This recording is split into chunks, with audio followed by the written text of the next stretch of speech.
Hello दोस्तों, welcome to complete study 01 HPSSC clerk post code 839 and 918।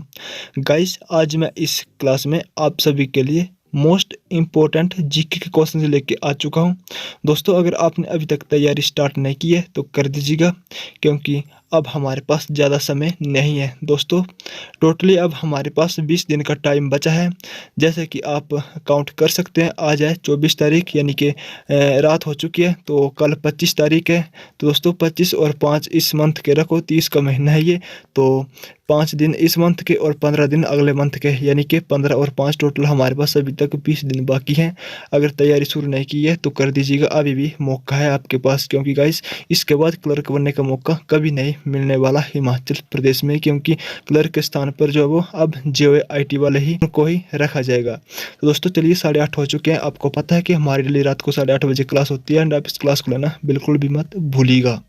HPSSC के जितने भी एग्जाम होते हैं उन सभी के लिए हमारी वाली क्लास बहुत ही फायदेमंद रहती है। तो दोस्तों, अगर आप चैनल पर पहली बार विजिट किए हैं और अभी तक आपने हमारा यूट्यूब चैनल सब्सक्राइब नहीं किया है तो जल्दी से जल्दी हमारे चैनल को सब्सक्राइब करने के बाद बेल आइकन को दबा दीजिएगा, ताकि आपके मोबाइल फ़ोन पर भी हमारी डेली क्लासों का नोटिफिकेशन टाइम टू टाइम पहुंचता रहे। तो चलिए दोस्तों, आज का ज़्यादा समय वेस्ट ना करते हुए हम आज की अपनी इस क्लास को शुरू करते हैं। दोस्तों, आज की क्लास बहुत ही बेहतरीन होने वाली है आप सभी के लिए, क्योंकि सभी के सभी questions most important and selected हैं। तो फर्स्ट क्वेश्चन है कि विच of the following is extra constitutional body. निम्न में से कौन सा संवैधानेतर निकाय है? UPSC, finance commission, election commission या फिर नीति आयोग। तो गाइस, इस क्वेश्चन का राइट आंसर होगा NITI Aayog. Option D correct answer हो जाएगा। यानी जो नीति आयोग है दोस्तों, वे एक्स्ट्रा कॉन्स्टिट्यूशनल बॉडी है। अगला क्वेश्चन है आपकी स्क्रीन पर कि how many times has financial emergency been declared in India so far. Guys, question काफ़ी इंपॉर्टेंट है, आपके एग्जाम में आने के काफ़ी चांसेस बन रहे होते हैं। तो दोस्तों, ये इस क्वेश्चन से हमारे जो यहाँ पे चार क्वेश्चन बनेंगे, तो आपको सभी क्वेश्चन को ध्यान में रखना है। अगर आप पेन और कॉपी लेके बैठे हैं तो जरूर नोट करना है। क्वेश्चन है कि भारत में अब तक कितनी बार वित्तीय आपातकाल घोषित किया गया है? 1 बार, 4 बार, 5 बार या फिर कभी नहीं। तो दोस्तों, भारत में अब तक जो वित्तीय आपातकाल घोषित किया गया है, ये किया गया है 1 बार भी नहीं। ऑप्शन डी करेक्ट आंसर हो जाएगा।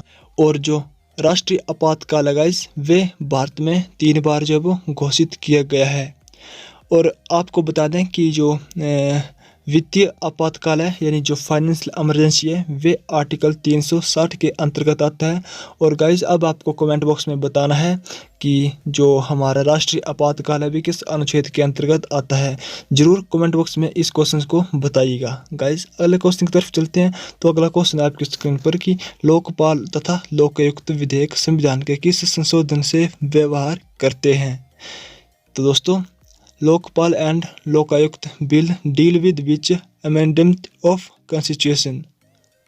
110वां, 116वां संशोधन, 109वां संशोधन या फिर 114वां संशोधन। तो दोस्तों, इसका जो राइट आंसर होगा वे होगा ऑप्शन बी करेक्ट आंसर हो जाएगा, यानी कि 116 अमेंडमेंट। अगला क्वेश्चन है कि फिशल पॉलिसी रेफर टू, यानी राजकोषीय नीति का संदर्भ है किससे है? दोस्तों, काफ़ी इजी क्वेश्चन है। ऑप्शन आपके सामने है कि revenue and expenditure policy of the government, agriculture fertiliser policy, rural credit policy या फिर इंटरेस्ट पॉलिसी। तो राजकोषीय नीति का जो संदर्भ है गाइस, वे है सरकार की राजस्व तथा व्यय नीति। ऑप्शन ए करेक्ट आंसर हो जाएगा, यानी कि revenue and expenditure policy of the government. अगला क्वेश्चन है कि हु गेव द स्लोगन इंकलाब जिंदाबाद। जो इंकलाब जिंदाबाद का नारा है वे किसने दिया था? इकबाल ने, हसरत मोहनी ने, MK गांधी ने या फिर भगत सिंह ने। तो दोस्तों, आई होप कि सभी को ये वाला क्वेश्चन आता होगा। जो इंकलाब जिंदाबाद का नारा है वे दिया था भगत सिंह ने। ऑप्शन डी हमारा राइट आंसर हो जाएगा। और जो इकबाल है गाइस, इकबाल इन्होंने कौन सा नारा दिया था? तो इन्होंने दूसरा गीत गाया था दोस्तों, सारे जहाँ से अच्छा हिंदुस्तान हमारा। आपको एग्जाम में क्वेश्चन देखने को मिल सकता है कि जो सारे जहाँ से अच्छा हिंदुस्तान हमारा है, इस गीत की रचना किसने की? तो दोस्तों, ये की थी इकबाल ने। इनका पूरा नाम है मोहम्मद इकबाल। एंड करो या मारो को नारा दिया था दोस्तों महात्मा गांधी ने। चलिए अगले क्वेश्चन की तरफ चलते हैं। तो अगला क्वेश्चन है आपकी स्क्रीन पर कि who among the following annulled the partition of Bengal, Bengal का विभाजन निम्न में से किसने रद्द किया था। दोस्तों आपको बताना है कि बंगाल का विभाजन किसने रद्द कर दिया था। ऑप्शन ए है लॉर्ड कर्जन, बी है लॉर्ड मिंटो, सी है लॉर्ड हंटिंग्स एंड डी है लॉर्ड चेम्सफोर्ड। तो बंगाल का विभाजन दोस्तों लॉर्ड हार्डिंग टू ने रद्द कर दिया था। ऑप्शन सी करेक्ट आंसर हो जाएगा। अगला क्वेश्चन है कि royal Asiatic society was founded by, royal Asiatic society की स्थापना किसने की। सर विलियम बेंटिक ने, आर डी बनर्जी ने, सर जॉन मार्शल ने या फिर सर विलियम जोन्स ने। तो रॉयल एशियाटिक सोसाइटी की स्थापना की थी सर विलियम जोन्स ने। तो दोस्तों ऑप्शन डी करेक्ट आंसर हो जाएगा। चलिए अगले क्वेश्चन की तरफ चलते हैं। तो अगला क्वेश्चन है आपकी स्क्रीन पर कि in which Upanishad is mentioned सत्यमेव जयते, किस उपनिषद में सत्यमेव जयते उल्लेखित है।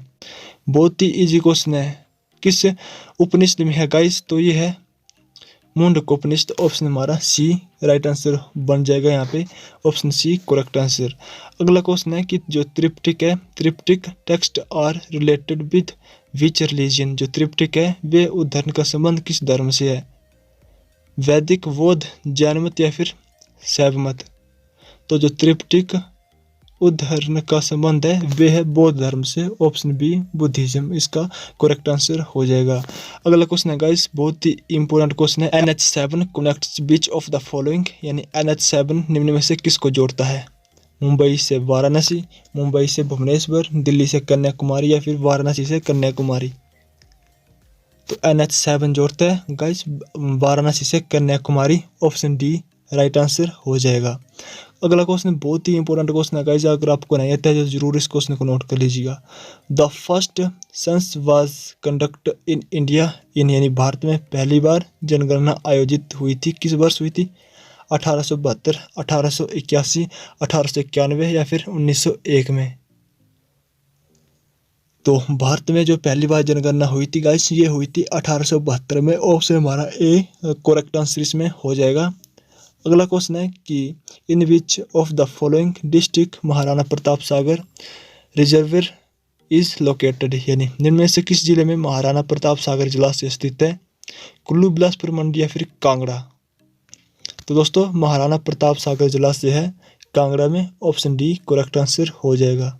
चलिए अगला क्वेश्चन देख लेते हैं। तो अगला क्वेश्चन है आपकी स्क्रीन पर कि हिमाचल प्रदेश में राष्ट्रीय प्रौद्योगिकी संस्थान कहाँ पर है, यानी national institute of technology in Himachal Pradesh in situated at Hamirpur, Solan, Kangra या फिर शिमला। तो गाइस ये है हमीरपुर में, ऑप्शन हमारा ए करेक्ट आंसर हो जाएगा। आप सभी को कमेंट बॉक्स में बताना है कि जो जेपी यूनिवर्सिटी है वे कहाँ पर है। गाइस जरूर इस क्वेश्चन को कमेंट में जरूर बताइएगा कि जेपी यूनिवर्सिटी कहाँ पे है, ठीक है, जरूर बताना है आपको इस क्वेश्चन को कमेंट बॉक्स में। अगले क्वेश्चन की तरफ चलते हैं। तो अगला क्वेश्चन है कि as per census 2011 the population density in Himachal Pradesh is, 2011 की जनगणना के अनुसार हिमाचल प्रदेश की जनसंख्या घनता है, कितनी जनसंख्या घनत्व दोस्तों, 223, 220, 153 या फिर 123। तो इसका जो आंसर होगा करेक्ट आंसर गाइस वे होगा 123, ऑप्शन डी राइट आंसर हो जाएगा। अगला क्वेश्चन है कि on which date municipal corporation of Shimla came into existence, किस तिथि को म्यूनिसिपल कॉरपोरेशन शिमला अस्तित्व में आया। ये भी क्वेश्चन भी बहुत ही इंपॉर्टेंट है, किस वर्ष में आया था दोस्तों, तो ये आया था 1 सितंबर 1970 में। तो ऑप्शन हमारा बी यहाँ पे करेक्ट आंसर हो जाएगा। चलिए अगले क्वेश्चन की तरफ चलते हैं। तो अगला क्वेश्चन है आपकी स्क्रीन पर कि विच of the following district has lowest literacy rate, guys निम्न में से किस जिले में साक्षरता दर निम्नतम है, यानी ये जो आपको 4 ऑप्शन दिखाई दे रहे हैं गाइस इनमें से बताना है कि किस में साक्षरता दर जो वो सबसे कम है। सिरमौर, चंबा, शिमला या फिर कांगड़ा। वैसे तो गाइस जो सबसे कम जो साक्षरता दर है वे है लाहौल स्पीति में, लेकिन यहाँ पे ऑप्शन में कहीं पे भी लाहौल स्पीति हमें दिखाई नहीं दे रहा है। तो यहाँ पे जो उसके बाद दिखाई दे रहा है हमें वे दिखाई दे रहा है चंबा में। तो गाइस जो सबसे कम साक्षरता दर है वे है चंबा डिस्ट्रिक्ट में। तो ऑप्शन हमारा बी यहाँ पे करेक्ट आंसर हो जाएगा। चलिए अगले क्वेश्चन की तरफ चलते हैं दोस्तों। अगला क्वेश्चन है आपकी स्क्रीन पर कि हिमाचल प्रदेश में प्रथम विधानसभा चुनाव किस वर्ष में हुए थे। क्वेश्चन काफ़ी इंपॉर्टेंट है गाइस ये वाला भी। अगर आप किसी भी एग्ज़ाम की तैयारी कर रहे हैं ना हिमाचल में, तो आप इस क्वेश्चन को ज़रूर नोट कर लीजिएगा, चाहे वो आपका फॉरेस्ट का एग्ज़ाम हो या फिर पुलिस कांस्टेबल का एग्ज़ाम हो। During which year the first assembly election where held in Himachal प्रदेश, 1948, 1951, 1952 या फिर 1956। तो हिमाचल प्रदेश में जो पहले विधानसभा चुनाव हुए थे गाइस, ये हुए थे 1952 में। तो ऑप्शन सी राइट आंसर हो जाएगा। अगला क्वेश्चन है कि Gochi is the most popular festival in, यानी गोची सबसे लोकप्रिय त्यौहार है कहाँ का? चंबा घाटी का, किन्नौर घाटी में, बाघा घाटी में या फिर कुल्लू घाटी में। दोस्तों जो गोची फेस्टिवल है ये मनाया जाता है बाघा घाटी में। ऑप्शन हमारा सी जो यहाँ पे राइट आंसर हो जाएगा। तो दोस्तों बाघा घाटी में मनाया जाता है। और डिस्ट्रिक्ट की बात करें तो लाहौल स्पीति यहाँ पे डिस्ट्रिक्ट हो जाएगा। लाहौल स्पीति डिस्ट्रिक्ट में बाघा घाटी में जो वो गोची फेस्टिवल सेलिब्रेट किया जाता है। अगला क्वेश्चन है कि हिमाचल प्रदेश परिचय, द बुक हिमाचल प्रदेश परिचय इज रिटन बाय डॉक्टर बायस परमार, राहुल सक्रेतियान, देवराज शर्मा या फिर बंसीलाल शर्मा। तो दोस्तों हिमाचल प्रदेश परिचय बुक लिखी थी देवराज शर्मा ने। ऑप्शन हमारा यहाँ पे सी जो वो राइट आंसर हो जाएगा। चलिए अगले क्वेश्चन की तरफ मूव करते हैं। तो अगला क्वेश्चन है कि Kathgarh in district Kangra is famous for, Kangra जिले में जो काठगढ़ है वह प्रसिद्ध है किसके लिए? रोक का टेम्पल के लिए, शिवा लिंग के लिए, आर्किटेक्चर एंड पेंटिंग के लिए या फिर सभी के लिए। तो जो कांगड़ा जिले में काठगढ़ है दोस्तों वे है शिवलिंग के लिए प्रसिद्ध। ऑप्शन हमारा बी राइट आंसर बन जाएगा।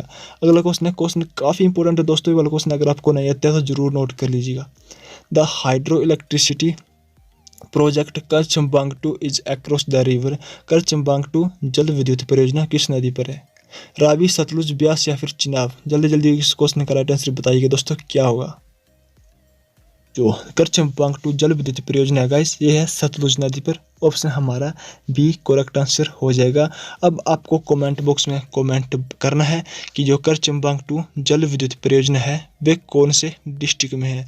जरूर इस क्वेश्चन को आप कमेंट करिए। चलिए अगले क्वेश्चन की तरफ चलते हैं। तो अगला क्वेश्चन है कि विच of the following district in rich in limestone, निम्न में से कौन से जिले में चूना पत्थर की प्रचुरता है? सिरमौर, बिलासपुर, मंडी या फिर सोलन? तो गाइज लाइमस्टोन यानी जो चूना पत्थर की प्रचुरता है वे है सिरमौर डिस्ट्रिक्ट में। तो ऑप्शन ए राइट आंसर बन जाएगा यहाँ पे हमारा ऑप्शन नंबर ए। अगला क्वेश्चन है आपकी स्क्रीन पर दोस्तों 99 है कि who founded the kingdom of Hindus in 12th century, 12वीं सदी में हिंदुओं का राज्य किसने स्थापित किया था? हर्षवर्धन, मिहिरचंद, अजय चंद या फिर हरिहरचंद ने? तो गाइस 12वीं शताब्दी में जो हिंदुओं का राज्य है वे अजय चंद ने स्थापित किया था। ऑप्शन सी राइट आंसर हो जाएगा। तो गाइस हमारा नेक्स्ट क्वेश्चन हो जाएगा कि किस वर्ष हिमाचल प्रदेश को एक संघ क्षेत्र बनाया गया था? तो 1948, 1951, 1966 या फिर 1956? यानी गाइस हिमाचल प्रदेश को कब एक संघ बनाया गया था, यानी कब जो वो केंद्र शासित प्रदेश बनाया गया था हिमाचल प्रदेश को?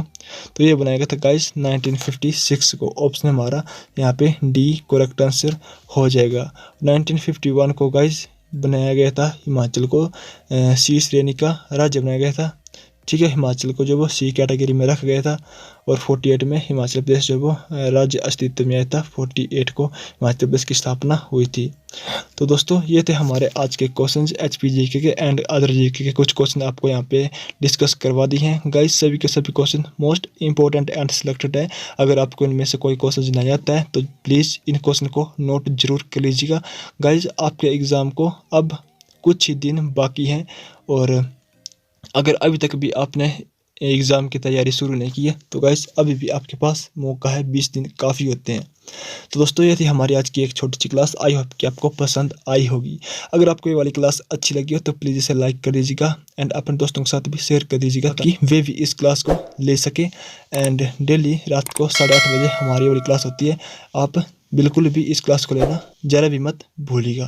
तो दोस्तों चलिए फिर मिलते हैं आपको नेक्स्ट किसी इंपॉर्टेंट अपडेट के साथ या फिर नेक्स्ट 8:30 बजे वाली कल रात डेली क्लास के साथ। तब तक जय हिंद, जय भारत, वंदे मातरम।